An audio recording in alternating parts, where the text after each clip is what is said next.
السلام عليكم. في هذا الفيديو إن شاء الله جيت نهضر على هذه السيدة اللي راهي في الصورة.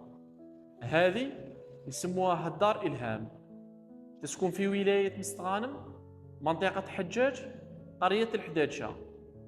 بالمناسبة كانت تخدم شرطية في قطاع الشرطة، وقضت عديد السنوات في هذا الميدان.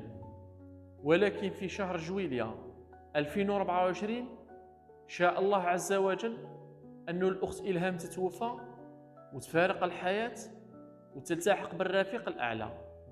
لله ما أعطى ولله ما أخذ، وإنا لله وإنا إليه راجعون.